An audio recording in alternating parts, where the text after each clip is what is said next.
Bharatiya Janata party के नेता कह रहे हैं कि हम सिद्धांत से समझौता नहीं कर सकते, सत्ता का लालच हम में नहीं है। लेकिन कैसा सिद्धांत और कैसा लालच?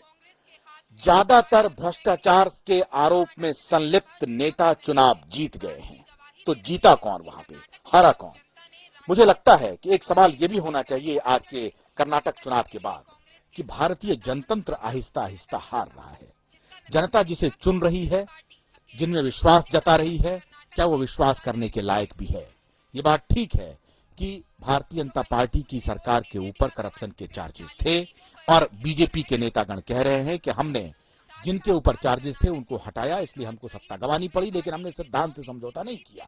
लेकिन चुनाव में वो सभी नेता चुनाव जीत गए जिनके ऊपर करप्शन के चार्जेस थे। हमारे साथ अंबिकानंद सहाय, नवनीत कसाना और एक नए मेहमान जुड़े हैं, विजय शंकर सहाय, एंथ्रोपोलॉजिस्ट हैं, समाजशास्त्री हैं। आपका बहुत बहुत स्वागत है विजय जी। नवीन सिन्हा और कमलकांत गौरी हमेशा की तरह हमारे साथ हैं। अंबिका जी, क्या ये पूछना अतिशयोक्ति होगी कि कर्नाटक में जनता आज हार गई? मैं आपसे पूरी तरह सहमत हूं। हालांकि बहुत कम आपसे मैं सहमत होता हूं, आज मैं सहमत हूं। अब देखिए देश का दुर्भाग्य, करप्शन वहां एक मुद्दा था, तो हारने वाली पार्टी भ्रष्ट डिक्लेयर हो गई और कांग्रेस पार्टी जो भ्रष्टाचार की गंगोत्री है और आज तो तरह तरह के इशारे सुप्रीम कोर्ट भी कर रही है। और जिस दिन कर्नाटका में चुनाव हो रहा था, रेल भवन में भ्रष्टाचार का भंडाफोड़ उसी दिन हुआ।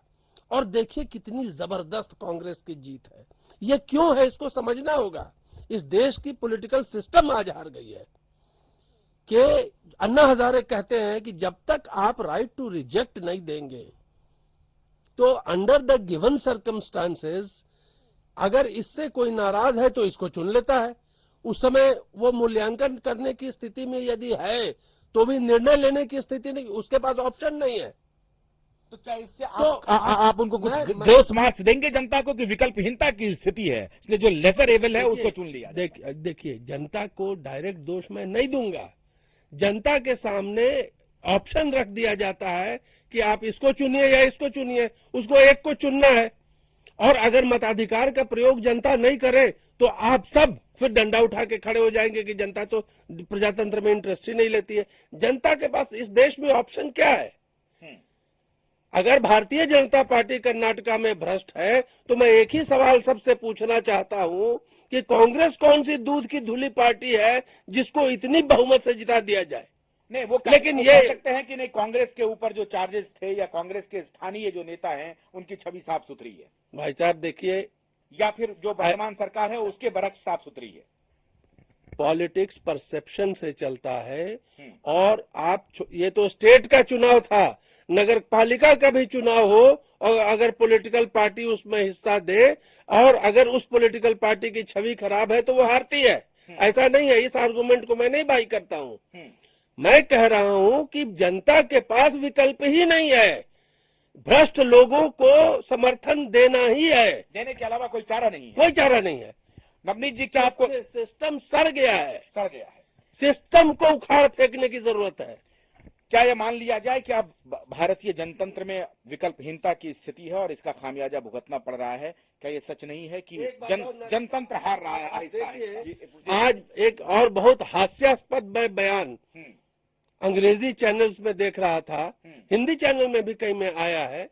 लोग सवाल खड़ा कर रहे हैं कि ये तो नरेंद्र मोदी की हार है। अब देखिए है नरेंद्र मोदी की हार है और भ्रष्टाचार की गंगोत्री की जीत है।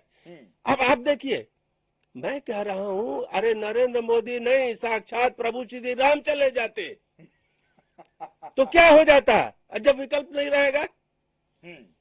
नहीं तो आप नरेंद्र जी को सेव करना चाह रहे हैं? नहीं, मैं सेव करने की बात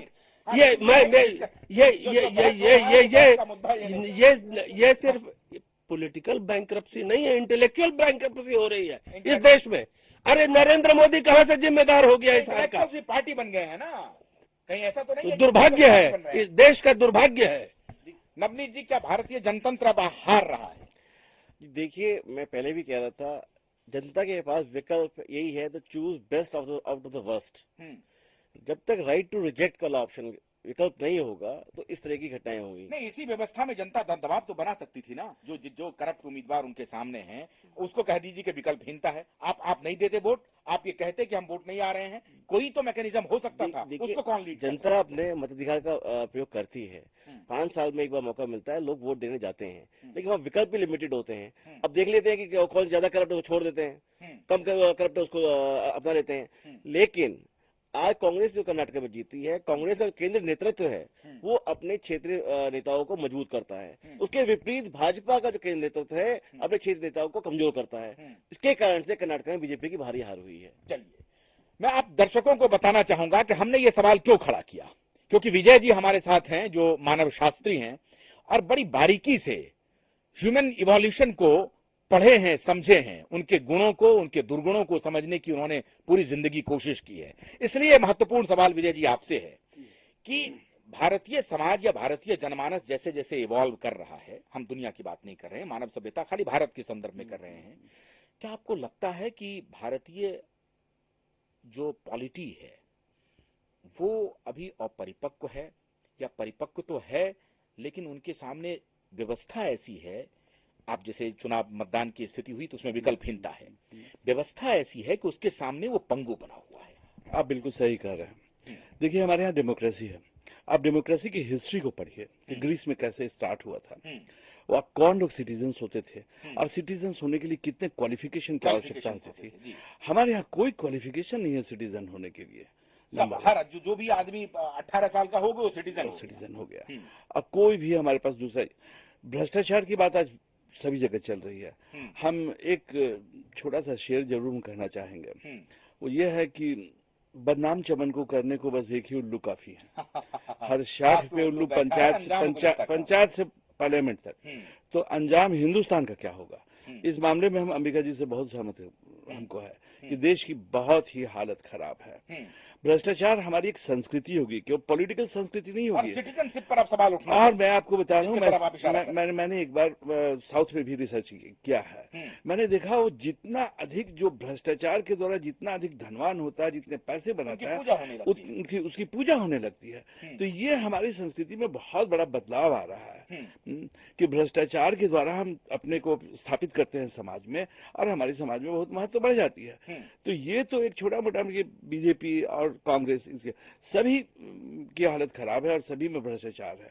इससे कोई भ्रष्टाचार ही कारण रहा हो कर्नाटका में, ये का मैं नहीं समझता हूँ। दूसरी बात, एक और बात मैं कहना चाहूँ, पॉलिटिकल पार्टिसिपेशन और पॉलिटिकल अवेयरनेस में भी हमको देखना पड़ेगा। ये शोध का विषय है। ये सारी चीजें, जैसे एक घटना जो आज हुई है कर्नाटका में, इसको हम शोध करें तो हिंदुस्तान की जो पॉलिटिकल स्थिति है उसको हमको बहुत समझने में मदद भी मिल सकती है कि कौन वोट देने जा रहे हैं। हम अवेयर हैं, जाते नहीं हैं, और हम अवेयर नहीं है वो ज्यादा जा रहे हैं वोट देने के लिए।